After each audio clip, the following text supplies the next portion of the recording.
Monsieur Kaku Echi vit en concubinage avec Akuba Marie. Le couple file le parfait amour et le voisinage en est témoin. Tout allait bien jusqu'à l'arrivée d'un cordonnier dans le quartier où réside le couple.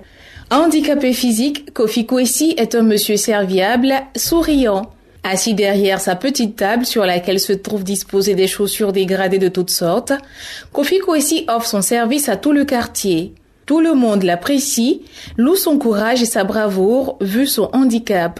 Un jour, Dame Akuba Marie va réparer sa chaussure chez Kofi Kwesi. Le courant passe bien entre la dame et le cordonnier, qui se montre assez galant, répare si bien la chaussure de la dame que depuis ce jour, elle en fait son lieu de prédilection.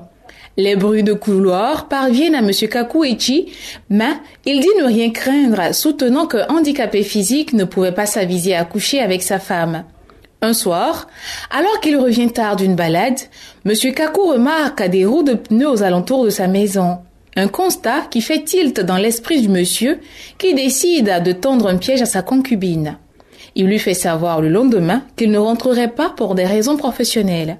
Un piège qui fonctionne si bien car la dame donne rendez-vous à Kofi Kwesi chez elle en l'absence supposée de son mari. Le piège ainsi ficelé, Monsieur Kaku revient quelques heures plus tard et surprend sa femme et le cordonnier en plein débat sexuel. Stupéfait de se savoir cocufié par un handicapé physique et tout furieux, Monsieur Kaku assène un coup dans le dos de son rival du soir. Tel un félin, Kofi Kwesi saute du lit et prend ses jambes à son cou, oubliant son fauteuil roulant sur place. Toujours en colère, Monsieur Kaku sort et perce les roues du fauteuil roulant avant de le jeter hors de la maison. Un acte qui attire l'attention du voisinage.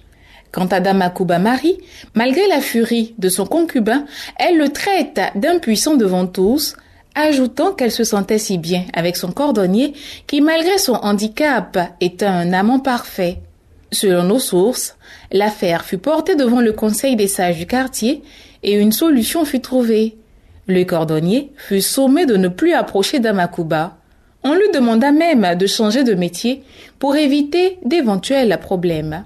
Ça se passe ici. Radio Côte d'Ivoire, Abidjan 88.fm.